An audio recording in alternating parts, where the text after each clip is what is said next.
Nice to have you in, Purple. Hello, Jim. Hello, Bill, Damien. Good to see you too again, Dangerous. You too, Damo. Great to be here. One of the good men, Dangerous, as you know, Bill. Where do we get started with the positives? Well, or news? I think News we'll first. start with the stoush, Jim. Oh, yeah. We Oh, can't yes, let we it love go. this. We love a stoush, and I like both the views of these two people in it. They're both big bulls in the paddock, aren't they? And bloody oath. I think Dimma may have beaten Ross in this little stoush, Ooh. particularly. But anyway, make up your own judgments and your own minds if you haven't heard it. So pre-match, Ross Lyon, St Kilda coach, went first. Oh, well, I'm a little bit concerned. They're chock full of talent, aren't they? The AFL nepo baby. But So Just for the people out there, explain what that means.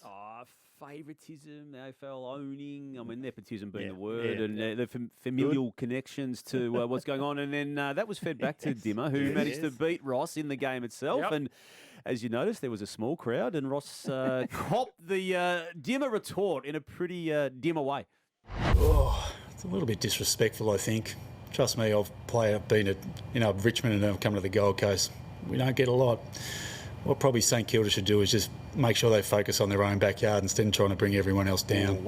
Just a little one, little clip. It's a good one. Yeah, Yeah, not and bad. don't drag us down. 13,000 come. Maybe you've sorted your own problems. I thought it was a triple layer of good response, Jim. And I subscribe to that view a bit too. I don't mind the topics that Andrew Bassett, the chair of the Saints Bill, and the issues that Ross Lyon himself prior to yesterday has been raising. But I think they've got enough problems themselves without needing to be so public and so vocal about it. And we'll just finish off this little stoush because if that wasn't enough, the CEO of the Gold Coast Suns, Mark Evans, decided to jump on SEN this morning just to give it one more layer. I thought the comments were offensive and out of order. Offensive in that the word implies corruption and favouritism. So that really stabs at the club's hard work over a lot of years. I don't know about corruption. That's, I think, a little strong, but certainly the favouritism bit. I mean, look, Purple, we have said for 100 years that, like it or not, the Gold Coast Suns are a wholly owned subsidiary of the AFL. yeah. There's no way They're you on the can hook. argue they're not. Yeah. But the flip to that is that the Saints, I think, receive more money than almost any other club in Melbourne That is from the the flip. AFL. That is the absolute flip. And that is a problem in the eyes of other people in the AFL system. That's So a small crowd. That is 13,000. it was the Sunday game. It was against a low-drawing club in itself in the Suns. Yeah, I'm not making excuses, Bill. I'm just trying to give a context to it. But, yeah, I think when you make comments like that, as tongue-in-cheek as it was, Yes. you open yourself up to someone like a Damien Hardwick who's Yeah. going to remind you No, of I your own think that's problems. fair. And I think the boss would cop that. Oh, yeah. He'd be sitting back going, All right, probably. Hey, Anyway. mid-season draft, Wednesday night, could Essendon pick up 4 players? Yeah, well, they've now got a real problem, haven't they, when it comes to those injured players? Well, Ben two, Mackay. 2 more on the weekend. Yeah, well, 3 more out of the weekend. Ben Mackay being one of them. We saw Langford go down with a quad and Zach Reed go down with a hammy. That's on top of Draper already being out, on top of Nick Bryan already being out as well. And then even the player they brought in the SSP in February, Tom Edwards, he going down as well. So major problems there. Other issues with Nick Cox as well. All players of significant height there at the Bombers, and they will no doubt use that draft to name some players, Bill, and quite possibly one, maybe 2. Maybe 1. They had a good debutant too on the weekend, didn't they, with Angus Oh, yeah. How well did he go? getting his The game. old And shearer, the sheep shearer. I saw he got a one coach's vote out of the weekend. So I thought he was someone- thoroughly deserving of that someone- with the 3 goals he He kicked. was. Someone gets picked up Wednesday night, could play Thursday night for the Bombers. Feasibly play, yeah, particularly with Unreal. the club in question. So they have sought permission for that to be granted, and I can't imagine the AFL pushing back on that, given all those circumstances and given they will officially be a listed player on that night once those documents are signed. May as well. I know we did start with Angus Clark. It was a great debut, wasn't Yes. it? The 3 goals he kicked, beating Richmond to get the Bombers to 6 wins and 4 losses.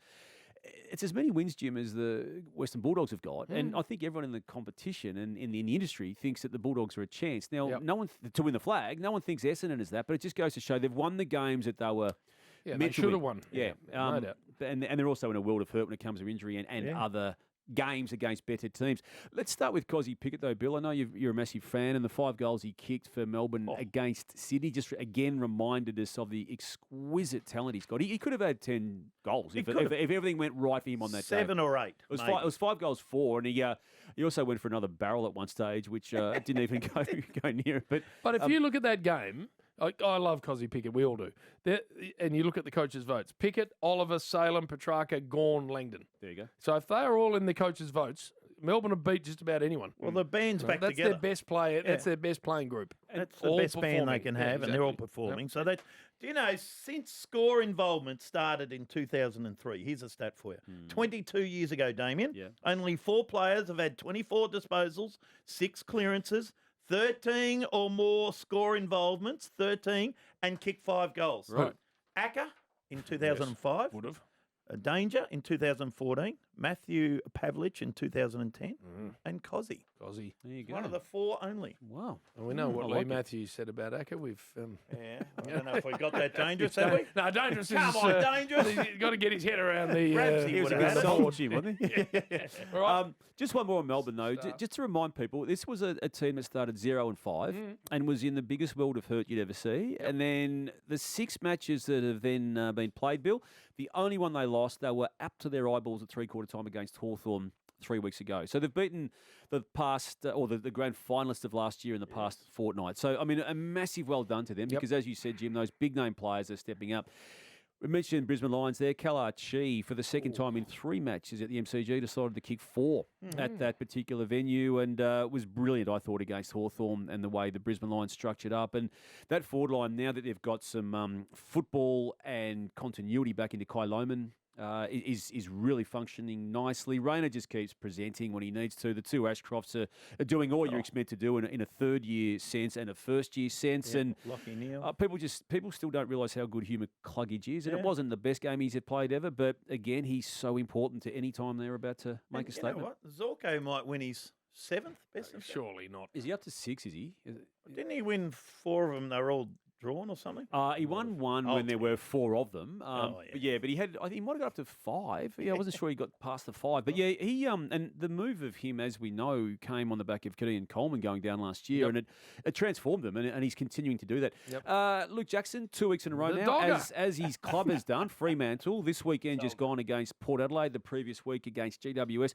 We're going to get to see how good they are, Jim, aren't we? On Saturday night, big game against Gold Coast on the Gold Coast. yeah, And exactly. I'm really looking forward to that game. It's not one on paper that I think a lot of neutral supporters would highlight, but I think it's going to let us know a lot about both clubs. I mean, Gold Coast is semi-established in already in the 10 matches they've played, and the Dockers are just starting to show what they could be capable of. And fortnight's been great. And Jackson's led the way in that space, as has Jez Cameron. When you talk about past fortnights, 13 goals. Bill, I know we discussed this on the Saturday a long run. time ago, wasn't it? It is, but it's Thursday night. But we try and still be positive Shannon on Neal the Monday night. was good. Yeah, Shannon Neal, I mean, he kicked the 5 goals. Jezza put one on a semi-platter for him, didn't he? But, yeah, look, it's good to see the 2 big boys performing, and they really are leading the way at the moment. No, so they've done the heavy lifting now, the Cats. A 7-4 scoreline, beaten some really good teams, lost at least one other game they could have won.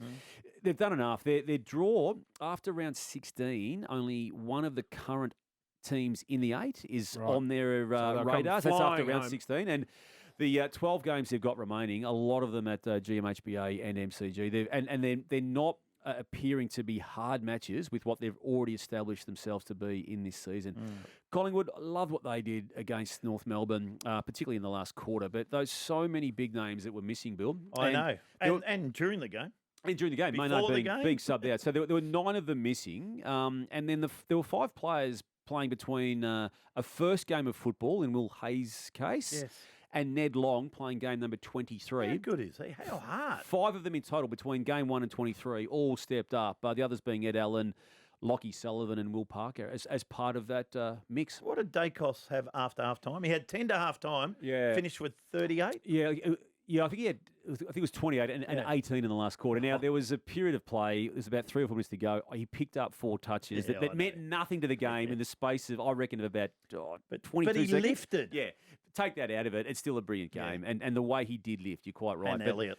yeah, that was a number 1 team on the ladder, obviously, but the team that they actually took out to Marvel Stadium was not resembling the number 1 team, and they still got the They've job done that quite a lot this year. Yeah. They're throwing the magnets around through injury and resting, and yet they're still sitting a game clear. Well, 2 points clear. The late withdrawals, if it had been Geelong, Bill, we might have been questioning it, but they were legit, Jim, as far as I could tell. Pendlebury was sick and unable to, keep a few things down from what we've been told, and made the decision to come out and Hill Bobby Hurl Bobby. had made the decision prior to that for personal reasons to not play. But I mean, side bottom, Schultz, Moore, McStay, DeGoey.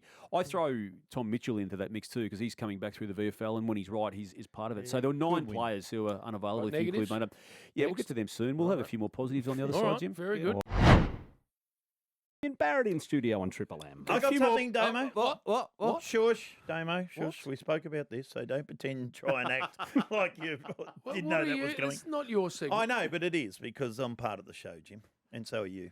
Welcome back from He's Tassie. hijacking the Thank you for that. Yeah. Steve the Hocking recovery. with Roaming Brian last Thursday night, talking about great decoys. Just fantastic for Mitch Duncan. Just so happy. Just give us a couple of words on Mitch Duncan. He's just such a modest guy, isn't he? Well, I actually shared this with Bill Brownless today. I liken him to Bill. Bill was always in the shadow of Gary Ablett Sr. and Bill was the star player. And Mitch has lived in the shadow of Big Hawkey and Joel. A star player. I've got 2 words. What's that? Star player. No, not star player. Yeah, My that's- 2 words. yeah. Shoe horn. What's that We mean? weren't even talking about you or anything to do with you or anything to do with Geelong. You told me to bring You've something. just shoehorned yourself into Damo's segment. Steve Hocking said star player. Damo. Did you hear that, Damien? Yeah, I but know you can't he see, said but decoy. did you hear it? He said decoy. Yeah, decoy. He said star And player. shadow. Shadow, he Yes. said too. All right, what else, Yeah. Damo? We'll talk about a genuine star player, Toby Green, Yeah, who oh, yeah, in game good 250 produced one of his better performances, which takes him doing given the How good dozens he's of been. good performances he's been Never ring us playing. again, And just got this sort of semi-sputtering GWS season Yeah. back on track I at least for a did week. that game. They were bloody good. Yeah. They were. They just haven't had a continued stretch of form though, have they? They were very ordinary against Fremantle the They were. previous week. Prior But to then that, they beat Geelong in Geelong. Yeah, so but the that's Swans got him Yep. prior to that. So, yeah, anyway, look, maybe this is the turning point, and maybe it is going to be, as it often is, on the back of Toby. We don't see them enough. I don't see them enough. I didn't realise how good a footballer Darcy Jones is. Yeah. He is a ripper. He's quick. quick, he's isn't he? proper and Yeah. clean. Footy smarts, doesn't Footy he? smart. Yeah. Yep, he's a very good player to watch. Had a bit of a setback injury-wise, but, now back in. Whit- And I know you Whitfield, also... by the way, Whitfield's been a good player Yeah, for a no, long time. Hasn't he? Yeah. Yes. I know you love this guy, Jim, but Noah Anderson's Oh, yeah. form for Gold Coast... Tough. Really tough. Tougher than you yeah. think. And the leadership that he's bringing and the fact they made the captaincy change last year to give it to the youth of Anderson, he has stood up every single game this year. The 1-2 punch with Matt Rowell. Yeah. Yeah, no, they're bloody good. And also So they're Took. just Took gonna in go the for- middle Well, there. he's been good for a Took's long been time. really good. too. Kicking goals too, Took. And one more positive, and it's another captain in Jordan Dawson for the Crows, who just went through the motions yesterday and belted West Coast very convincingly. But he's been outstanding all year. He's Leads playing the coaches' votes. He still does by in 3. front, is he? Yep, Yeah. He's in front. From Bailey. And did he get a full 10 bill on the weekend just gone? Yeah, so that's happened a lot for him this year, deservedly so. Rochelle kicked 5, but the way Dawson is playing a variety of roles, and some of them are hitting the scoreboard himself, which I think is a crucial part for where the Crows are at. Baslenko only got 5 coaches' votes. I reckon. Bevo gave him none. I reckon Scotty's given him 5, and Bevo said no. You're not getting Wouldn't you any. love to know the breakdown? Wouldn't you love to know that? Because you'd think Jez would have got, He got 9. He got 9, yeah. Max Oh, so he Holmes, has got, Ed Richards. yeah. But he only got 5. Where are we going Yeah. with the where do negativity? you Well, start? yeah, I might leave it to you, but I might volunteer Port Adelaide as the biggest problem they at are this just going. stage. Yeah, you add the Fremantle loss on the weekend just gone to other beltings that they've already copped this particular season, and it's becoming ugly now. It was only 49 points to the Dockers, but again, it was a continuation of basically turning it up after half time. And to me, that's quite damning now. And Jim, I have been saying to you a couple of times now that I was strongly behind the club's decision to allow the 2025 season to be the effective runway for Josh Carr to then take over in 26. But I've now seen enough, particularly in those 4 bad losses, to use this bye period to, at least as a board, reset and to want to make sure, are we all in on this still? Because I think there's enough evidence now and enough matches it's worth to a have a chat. rethink. Now, if they want to come out and say, yes, we are still in on it, fine. But I think they should do it, and I think they should make it public. I reckon you're right. And they can look at the assistant coaches and play some other kids that haven't got a game yet. Yeah. And Josh can look at all Change that. some roles. Yeah, exactly. Yep. I'm with you. Because they need to start looking into the future very much right now because 25's almost done at 4 and 7 for them. Same scoreline Carlton's got. Really disappointing against GWS. Yep. Again, I know you called it. And they just continually don't do anything different. And maybe they're just not equipped with the players to do something different. They do. They got superstars there. They've got superstars, but have a look at the ones down the lower end of it, Bill. They do run pretty deep, unfortunately, for them in players who are yet to be proven in the system. I think that ultimately is their problem. And you can argue that's a list management situation, and yes, it is. So that's all part of it. But right now, it's speed. The coach knows he's under the pump. He knows that. Yeah, he knows that. Well, yeah, he has to know that at forward 7. Black speed, purple. Yeah, they do. And it was showing up against GWS with Bedford and with Jones and blokes that have got genuine leg speed. They all move at the one pace. Yeah, and they can keep winning clearances and the contest, and they outnumbered the Giants by 28 when it came to clearance. But that's what happens once it gets on the outside. Yeah. That's where they're really getting hurt.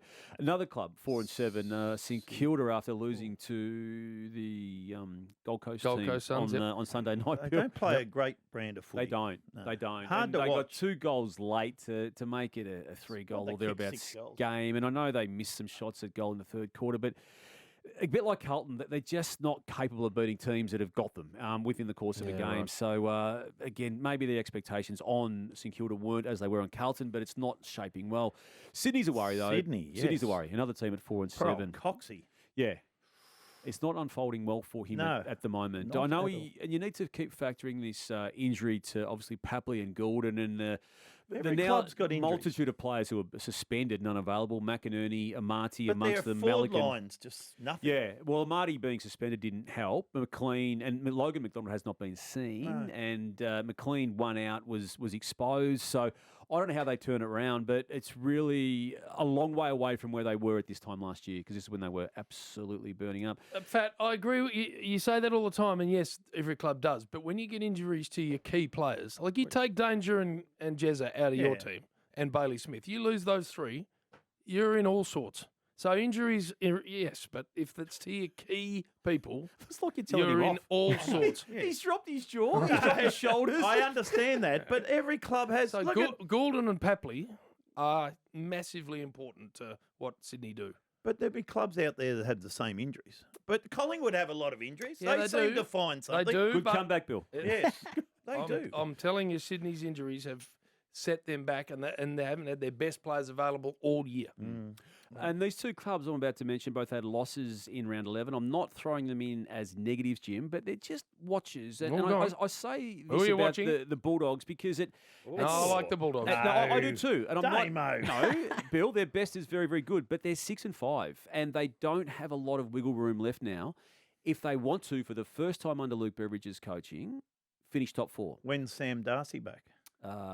Potentially in the next 4. It might even be sooner than that. But They've got the bye, Purple. Yes. I love their run home. I reckon they'll be right there when it matters. I agree, but at 6 and 5, Jim, they need to do a lot right from here to get back into top 4. Hawthorn too. Now they're 7 and 4, and I said the Geelong had done a lot of heavy lifting with the same scoreline before. Yep. Hawthorn's draw is a lot more difficult from here than Geelong's is. Their next 3 matches, Bill, will be very, very telling for the Hawks, beginning with this week. Brisbane are all over them. When is Will Day playing football again? Because without him, they don't look the same team. Look, he was on Triple M not that long ago, and he keeps talking about coming back later in the year. I'm taking him at his word, but I also know when he went down, it was a very serious injury again for him, and it's not going to be the greatest shock, Jim, if he doesn't get back. And I know I'm just throwing that out there because that's how serious it was. Wow. He does rehab as well as anyone does because he's so diligent at what he does, and he's hoping to get back with